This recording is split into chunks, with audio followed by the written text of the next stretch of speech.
content presented in this podcast is based on real events and may contain graphic descriptions of violence, sensitive topics, and explicit language that may be triggering, offensive, or sensitive subjects to some viewers and listeners. Discretion is advised. The purpose of this podcast is to explore and discuss true crime cases for entertainment and educational purposes only. This podcast does not intend to glorify or sensationalize crime, but rather aims to analyze and understand the complexities of human behavior in the criminal justice system. We encourage listeners to approach this content with empathy, critical thinking, respect for the victims and their families. What if your next road trip took you straight into the shadow of America's most infamous serial killers? Gas stations where they fueled up, motels where they hid in plain sight or did their dirty deeds, neighborhoods that will never forget their names. Now, from sleepy suburbs to forgotten highways, America's most infamous serial killers left behind more than just headlines. They left behind landmarks. Because tonight we're unfolding the pages, the Serial Killer Travel Guide Across America, a chilling journey into the real locations tied to real murders. So ask yourself, would you walk where Ted Bundy walked? Would you sleep where Richard Ramirez once hid? Every town has its secrets, but most towns want to keep it that way. It's time to start the show.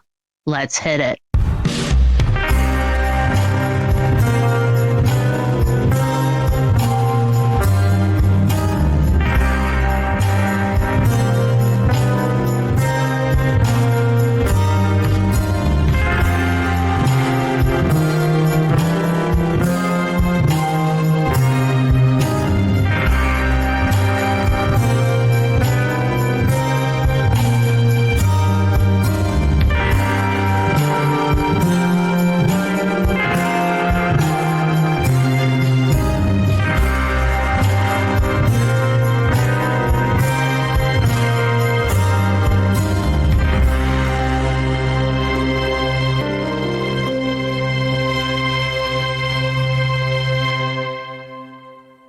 Hi, welcome to another episode of Mysteries, Mayhem, and Merlot. I am your host, Winnie Schrader. And yes, I am back in my seat. I am back from Chicago. Dave is still back there, still dealing with his father's estate stuff. And obviously, he's also on the road doing events. But I still want to thank you guys from the bottom of the whole Schrader family's hearts. Thank you for all the love and support that you have shown us these past couple of weeks since his passing, and even before that. You guys have been huge supporters of us, and we thank you for that. But tonight's episode, we're going to take a true crime tour across America, one eerie roadside stop after the next. Now, we're going to be diving into serial killer location, landmarks, things like that are infamous with these names and victims. Now, this isn't fiction. These are real locations. Now, one fictional location that almost became a true crime story on Dateline was my shirt. I have my famous Wally World shirt on. The moose out front should have told you. But if you've ever wondered what it's like to walk in the footsteps of these murderers, they call it kind of dark tourism. And I guess it is a thing. I mean, you have the Charlie Manson murder tours in LA and things like that. So it is a thing. And it is actually a fast growing trend right now, even overseas with tours. But I have authored Johnny Trevisani on, who wrote this book, and he has kind of that offbeat humor, which I really love. And he's been writing books for many years, and in his spare time, he is also a musician. But I want to welcome to the show, Johnny. Welcome to the show, Johnny. Hi, Winnie. Thanks for having me on, and my condolences to your family. Oh, thank you. Yeah, it was a tough one. That was for sure unexpected, but you know, Jim wore this shirt and it exuded everything he was about a person. He said, the shirt says, "I smoke cigars and I know things." And that was Jim. Okay, so back to the book, which I will have a link for that in today's show notes along with your website. And you guys can pre-order the Kindle now. I suggest you do that. Please rate and review it. Once you read it, rate and review it. So that way we can start pumping out more books like this. Because this one, I'm definitely going to have to read. And now I feel like I'm definitely going to have to take a road trip. So what brought you to write a travel guide of serial killers across America? Well, I'm a curious guy, and but I also have a kind of a different sense of humor. So to me, those things fit. And I was reading about the Gilgo murders in Long Island, and I was like, I've been to Long Island a bunch of times, but I've never been to Gilgo Beach. I was like, wonder where that is. And so then I looked at it, I was like, oh, you know what? I actually was close to that. I was like, it'd be kind of cool is to have it to research different areas in the country where serial killers went. I don't feature wrecks in the book, but it's kind of like all these different areas within the country you can then visit. And I thought that would be a fun way of doing it. And I also do it in a light-hearted, kind of a whimsical format. So the idea would be like kind of like a real travel guide back from the 60s or something, but to make the dark subject a little bit lighter. Yes.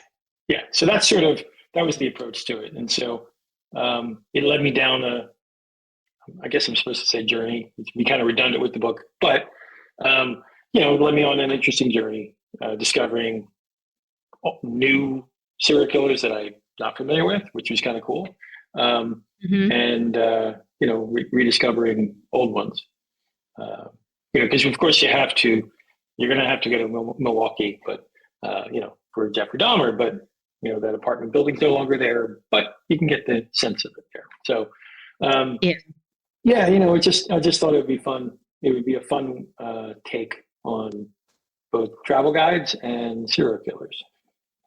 Yeah, well, I just did a show a couple weeks back, and we were talking with Dalen Spratt, and we were talking about Jonestown in Guyana. Mm-hmm. And when I was looking up stuff about it, I realized that they refurbished the sign that says, "Welcome to Jonestown." And people can go there now and take tours of the area of Jonestown where there was a mass self-harming event where over 300 people died. And I'm like, but it's a thing. And it just, and there are times where I'm like, oh, it'd be kind of cool to go see Al Capone's jail cell or stuff like that. But some of the stuff I find kind of odd. Like when I was in Chicago, when I was leaving, I noticed there's a memorial highway section named after Jim Dahmer. So it's the Jim Dahmer Memorial Highway. Now, nothing against Jim Dahmer, but I don't understand why they would want to memorialize the father of a serial killer. And then, can you imagine that your address? Ugh. Who would want to deliver on that address? I'd get a P.O. box. That'd be the safest way to do it. At least you wouldn't stink. You wouldn't have a weird odor on you. But yeah, that is a very interesting thing to find out that of all people to name a street, Jeffrey Dahmer's dad. But I think adding the humor element, and I have a dark sense of humor. I find humor in the most disparaging, desperate, just down in the pits of hell. I'll find a way to laugh or make somebody laugh. It's just how I deal with stuff like that. But it's strange that. How do I want to put this? Serial killer things that have happened in our past are part of our history, part of Americana. I mean, Charlie Manson, Jeffrey Dahmer, John Wayne Gacy. It's part of the fabric of America. It's part of our history. Part of our lexicon of our culture. Right. I mean, we have our scars, and that's part of it. But adding that humor aspect, I think helps. Yeah, it kind of pulls that veil down a bit people kind of have that guard down. But I think it helps people learn better. And the education part of it, they retain that more. They're not looking at just the gore and the horror of it all. You know, the locations. Why was that location important? How does that location play a part in our history? Things like that. Because in American history, I mean, you can't just look at serial killers and say they're the bad ones. I mean, we've had right. wars. We've had hundreds of thousands of people die for stuff like in violence. Right. It's like, these are the only ones you're gonna, shame. Come on. I mean, I think we both understand the them. psychology, right? We both understand Yeah. the psychology of serial killers, and that, it's so antithetical of everyone's normal thinking. I go to the store and I buy things, and then I come home and I cook. Like, I wouldn't go there and go, oh, I'm going to kill you, and then I'm going to bury your body in a ditch. Like, it just doesn't make sense to me. And so I think that's Right. why that's why as of late, in the past, decade or so, it's just the interest in serial killers has grown significantly. On Netflix and Hulu, you're going to see something on there related to serial killers, because it's ingrained in our society. It's so horrific. And serial killers are not spree killers. They're not people that just show up and just start killing people. These are people that, like BKK killer, right? He was a deacon in a church, and he used to work every day. He would go to work every day, but he had weird hobbies. So it was those types of things that these are part of your community, and that's why it's even scarier and a little bit more, interesting, I guess. Right. Yeah. And, now putting together the book, obviously, I mean, there's all those really well-known locations. You have Herb Baumeister's Fox Hollow Farm. You have, Jeffrey Dahmer's apartment building, which they had tore down. They were supposed to put a playground and a memorial there, but it still hasn't happened yet. But hopefully someday. It's just an empty lot still. Those kind of places. Obviously, you want to cover those in your book. Was there something in any of those locations that you found that may not be well known to the public that you were kind of blown back by? Like, whoa, I didn't know that. Well, I didn't know about Honolulu, right? I didn't know that there was the Honolulu Strangler. And I thought, I didn't either. Beautiful area of the United States. You think, of all places, you're going to do it there. Like, you're really what's going to go on there? Like, it kind of took me back there. They were like, they never really arrested the person. They arrested one person. His name was Howard Gay, and he was never convicted about those things. But he was suspected as being the Honolulu killer. And I just thought, of all places, like, there was places where he would find bodies on beaches, and like, it's super weird. Like, these are beautiful places in the world, and it's an island. Like, you have to go to that island. It isn't like you're just going to wander some way, going from like Nevada to North New Mexico or something, like, you're just going to drive somewhere. This is a beautiful location, and yet you still have the horrific experience of a serial killer who was there. I was kind of surprised about that, but that was in the heyday of the 80s. So. Wow, I didn't even know that. Yeah, that's in Paradise. Why? How could you be so upset and angry or whatever to do that in Paradise? Right? I would just be sitting on the beach and be like, nobody bothered me for the rest of my life. To chill with, right? There's so many what's the angst there? Right. Go have a Mai Tai. Chill out, dude. He was Oahu was where he was known to dump bodies. Like, people were strangled there. And I'm saying he because that's who it was attributed to, but they really never found the person. Wow. Have you ever felt like something or someone was trying to tell you something? That inner nudge, that quiet whisper from the universe. with intuition sharpened by years of spiritual connection and a deep-rooted gift. Winnie Schrader delivers readings that are compassionate, insightful, and shockingly accurate.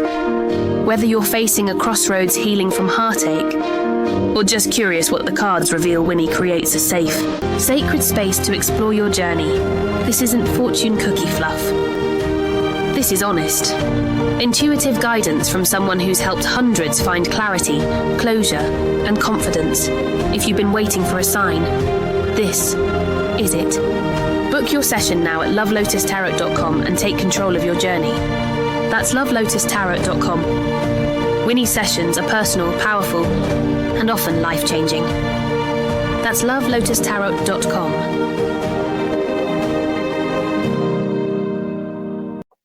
Now, was there any location or a killer that you came across that you had no idea about, that you were just kind of like, oh my God?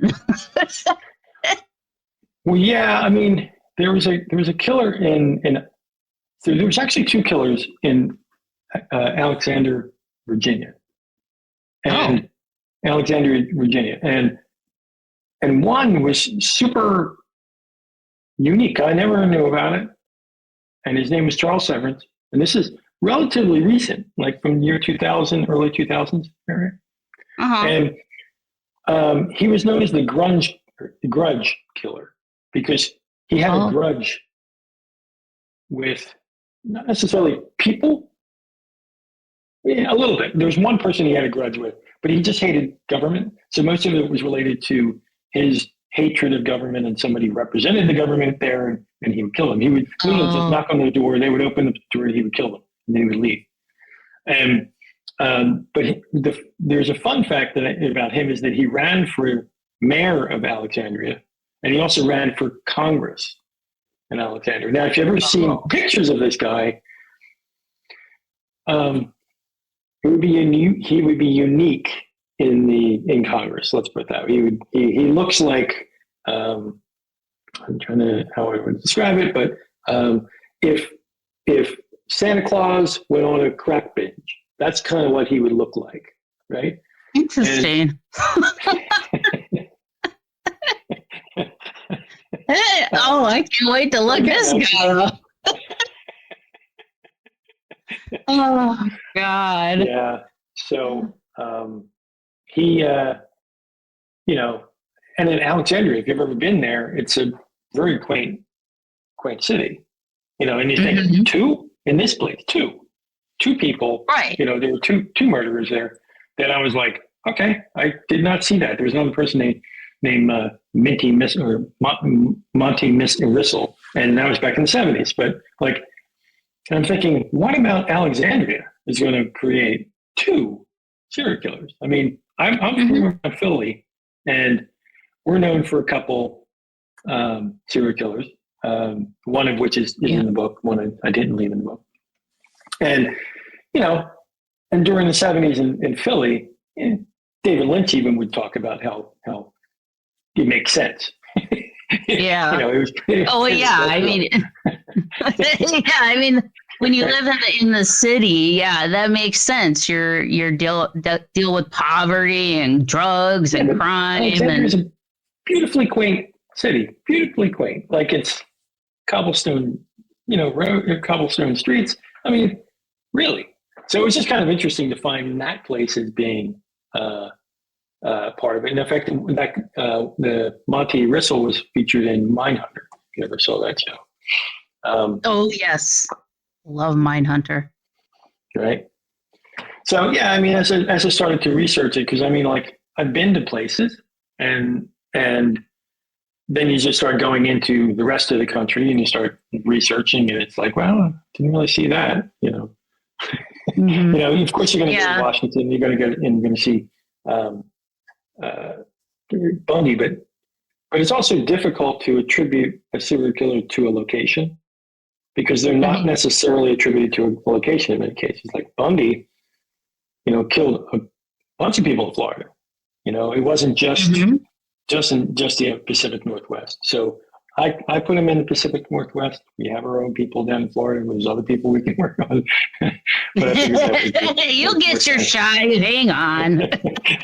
Volume 2's coming out. Yeah, right. God. But yeah, I mean, it's meant to, if you were to go state by state, you can just travel down and visit these places and you can see where they hung out or they dropped bodies or were born. Now, did you go through all 50 states? Or not all 50 states more... because, Montana is kind of open. There's some states that were kind of not, I wasn't really going to go by state, but I was just going to see where it took me. And in many cases, It didn't hit all of the states. It hit many, Yeah. I know of one here in Minnesota, and I did cover on one of my very first ones. I don't know if you've ever heard of him, the Weepy Voice Killer. But I actually went to the locations where Paul Stefani, right? Yeah, he's in the book. Yep. Paul Stefani, yeah. And I went. I've been at that diner that victim, the girl, his first victim, that she got off the bus and went across the street to have a bite to eat, and he was there, and he's like, "Oh, I'll show you around," and you're new here to Minnesota because she was originally from Wisconsin.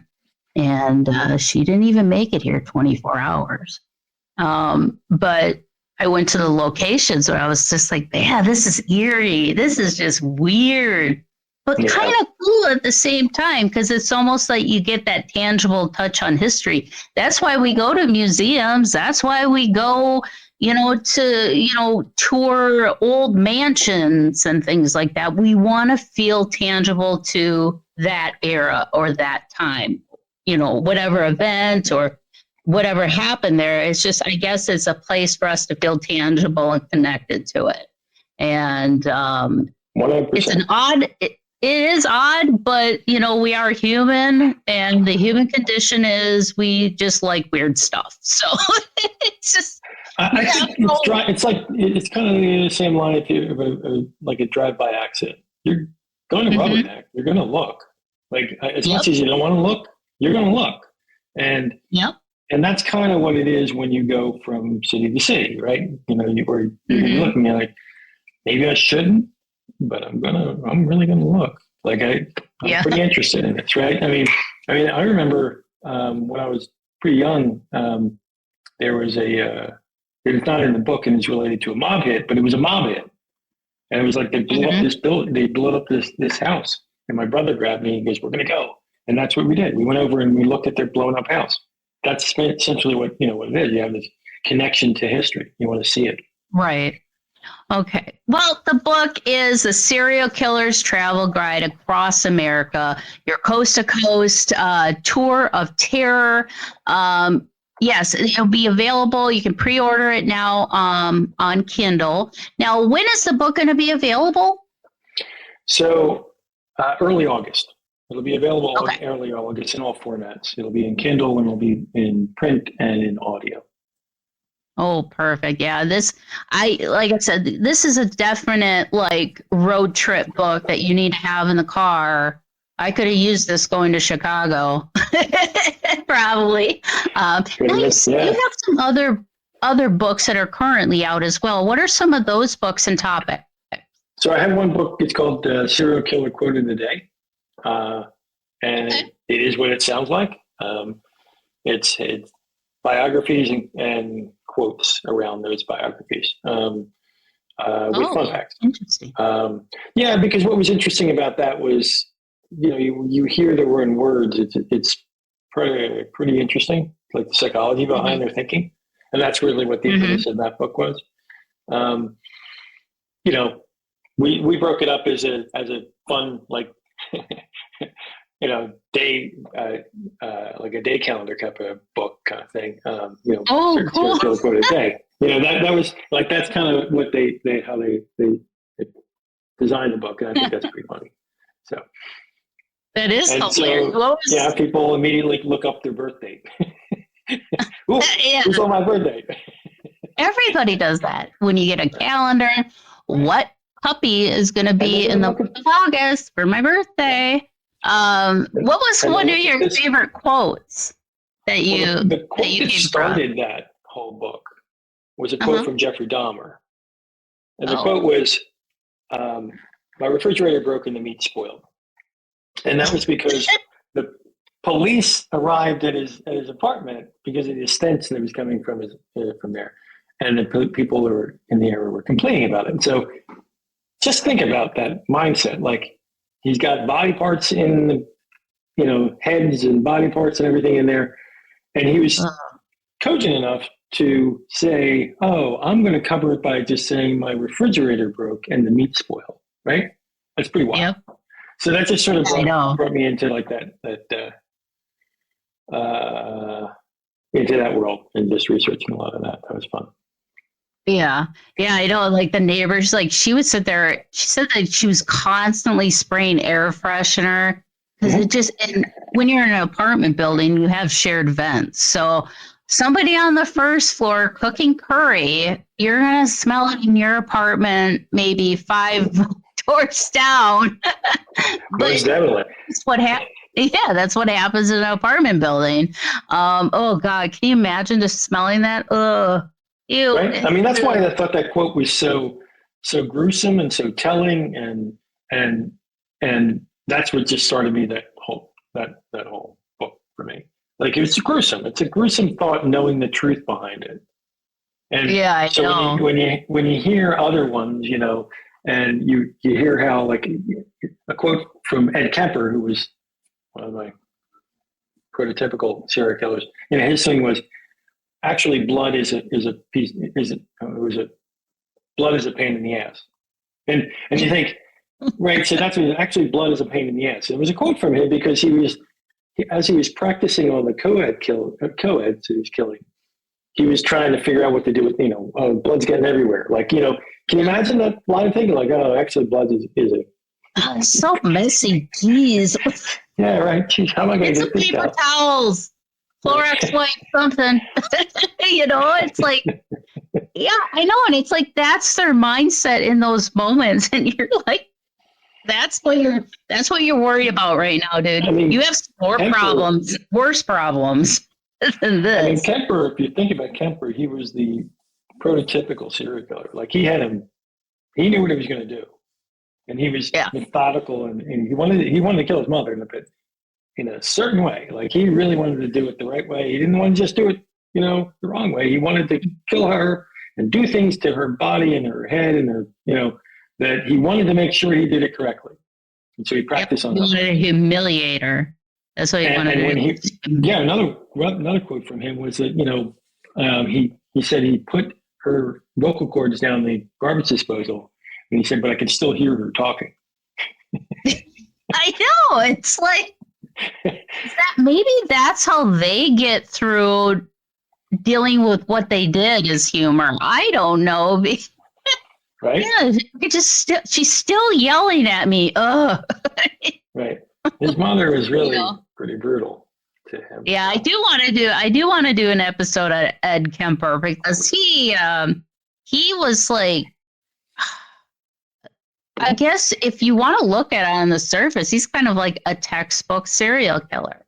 Like 100%. What everybody thinks of a serial killer.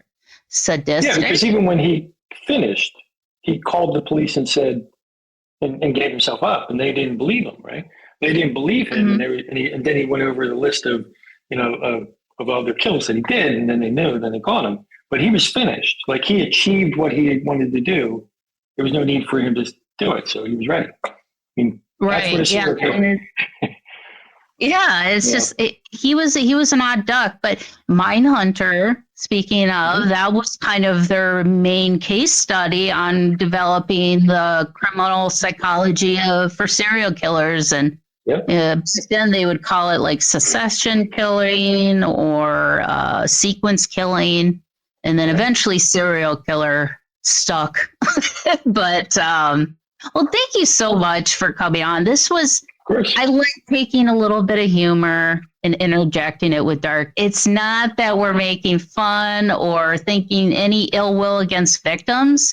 This is how, and honestly, if you really want it, if you are a family member of a victim, it's almost like if you want the education to get out there and you want people to really understand what happened, sometimes you have to cater it to your audience, and some people, this is how they deal with it. This is one of my ways of dealing with something horrible and horrific happening is humor. And, but thank you. I mean, like this is a great book, and, and not having all those gruesome aspects in the book, this could be something for, teenagers or, things that because I know when I was getting into high school, I was all in true crime. I've been, I did the whole Paradise Lost series, and that was what really triggered me into true crime. And like that would be a destination that I know a lot of people go to is the West Memphis 3 in West Memphis, Arkansas. That location at Robin Hood Hills. It's a huge spot for people to go to and visit and, kind of get that tangible connection to that location for that particular crime. So, and it's really cool that you put a book out like this because, especially if you're on a family road trip, not everybody wants to go see the big ball of twine. So if you're like me, and I'm going to be like, I'm going to go over here and take a look at the Charlie Manson Museum, you go over there. You know what I mean? Like, it's something that I think people can enjoy traveling and like, hey, get the book. And if you know you're going to a state with one of these locations in it, go visit it. Take some pictures. Say, hey. Yeah, like when you go to LA and you want to go to the Glasgow Park where Richard Ramirez did most of his work, you're there, like you can see it. So. Well, thank you so much for coming on. This was awesome. Again, the book, The Serial Killer Travels Guide Across America, Your Coast to Coast Tour of Terror by John. Do you go by Johnny or John? Johnny. I mean, like, is Johnny? Yeah. Okay. So, okay.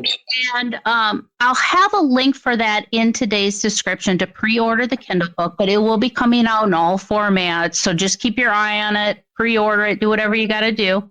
And once you get it, please rate and review. And you have a website as well. What is your website? JohnnyTrevisani.com. Oh, perfect. And yeah, check out that other book too. And I'll have a link for that book too, the quote one. That's another book now I have to buy from you. Well, I appreciate it. I have a whole shelf of write another book. I'm going to the Bahamas. Anything cool and crazy happen there? So now with all this talk and travel, why don't we go visit our felonious friend, good old Florida man? Florida man! Hell yeah! Now, on July 14th, a Florida man is behind bars on a felony charge for a pair of Walmart sex toy heists. Record show. Jeffrey LaForge, 40, was arrested Friday on a pair of theft counts for which he was being held in lieu of a $10,000 bond. How many sex toys was there? Now, on two separate occasions, police charged LaForge swiped a variety of adult toys from a Walmart in South Pasadena and Pinellas County City. Store security's cameras recorded LaForge removing items from their packaging and then departing the Walmart without paying for the pleasure devices. Now, the stolen goods were worth $280, which included a $31.44 tush toy. Yeah, a tush toy. Saying it makes me laugh. And a $14.98 oral stroker. Okay, that's hard for my Minnesota mouth to say. Oral stroker are listed on the police report. LaForge is also accused of stealing a Reese's peanut butter ice cream costing $3.98. It's unclear whether the sex toys were intended for personal use or for resale, so the lack of packaging might cause prospective buyers concern that the items might be used. Now, since the merchandise was valued at less than $1,000, the sex toy thefts would normally be charged as misdemeanors. However, owing to LaForge's history of multiple theft convictions, the counts have been enhanced to felonies. On a related note, who knew that America's favorite and beloved retailer sold sex toys like that? It reminds me, I gotta put in my Walmart order. Now, this speeding, reckless motorcyclist is no king of the world. A motorcyclist was busted yesterday for speeding and reckless driving after a Florida cop spotted him riding hands-free with his arms outstretched like he was Jack on the Titanic, according to the arrest affidavit. Damon Heckens, 34, was going over 105 miles per hour when he mimicked the Leonardo DiCaprio's "I'm the king of the world" pose as he sped Sunday morning down U.S. Route 19. Now, driving at 55 miles per hour with his other traffic that was present, Heckens had both hands off the handlebars when Corporal Jacob Rolston of the Pinellas Park Police Department observed him traveling at excessive and dangerous speeds. Now, Heckens was arrested on 2 misdemeanor charges and booked into county jail. The St. Petersburg resident spent about 6 hours in custody before being freed on a $300 bond. Heckens, who drives a Kawasaki Ninja ZXCR, has posted Instagram videos showing him weaving and white lining through highway traffic. Now, in late May, he uploaded a photo of his motorcycle, which he can approach at 175 miles per hour, with the caption, "Finally gave her a bath and installed the new windscreen. In love with this bike." Now, Heckens has previously cited for driving on an unregistered vehicle and driving a vehicle with an expired registration. You know, I hope he gets his license revoked. And if he's going to do this dumb shit on a motorcycle, I hope that bike treats him the way Rose treated Jack at the end of the movie. There was enough room on that damn door, Rose. Enough room. Now, this one's an interesting story, but only a Florida man can pull this one off. A stab victim's secret stash was stumbled upon during surgery. A Florida man who cops believe was stabbed in a drug dispute was in surgery when a nurse discovered a glass crack pipe, a lighter, and a tinfoil containing cocaine in his rectum, according to court records. The surprising find occurred earlier this month at St. Petersburg Bayfront Hospital, where Michael O'Neill, 43, had been transported for a knife wound. Now, after being hospitalized for his injuries, O'Neill was booked into jail Friday night for cocaine possession, a felony, possession of drug paraphernalia, a misdemeanor. He was eventually released on bail after posting a $5,500 bond, but he pled not guilty to the charges, which I don't know how you could not plead guilty, right? I don't know. It was in your ass, dude. You put it there. I don't know who else would have put it there. But yeah, so during surgery, could you imagine being the nurse and being like, and another thing too, where was the stab wound and what made her go up there and just what caused them to even want to dig up there in the first place? Was it sticking out? I don't even know. That's nasty. But yeah, I don't know how he could with a straight face plead not guilty to them. Now, O'Neill pleaded guilty last year to drug possession after a jail strip search turned into 2 baggies containing fentanyl and crack, rocks hidden in the buttocks area. Yeah, so the police know that this guy likes to pack the old pucker, as they say. But you would think I would be so terrified. Like, if I had to suitcase anything, I'd be so terrified that the package is going to open. I'm going to die of an overdose, because that is known to happen, especially with these drug mules coming from, South American stuff. They'll take condoms and pack it with drugs and then swallow it. I'm like, can you imagine having that sitting over your head until you can actually extract it from your body? Gross. Do you think they have his picture up at a hospital that says known to carry in bulk?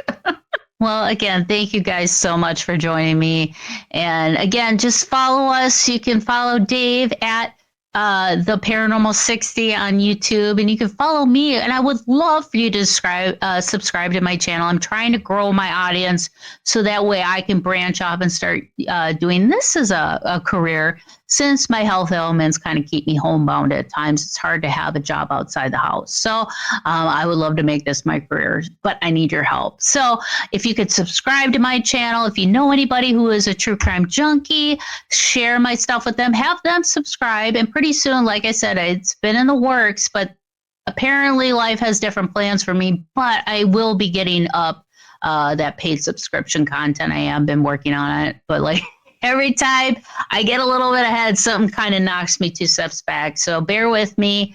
But thank you guys again. I hope to see you all next week. Thank you for joining me for another episode of Mysteries, Mayhem, and Merlot. And until our next case, my armchair detectives, stay safe, stay vigilant, and stay aware. I'll see you right here next week on Mysteries, Mayhem, and Merlot.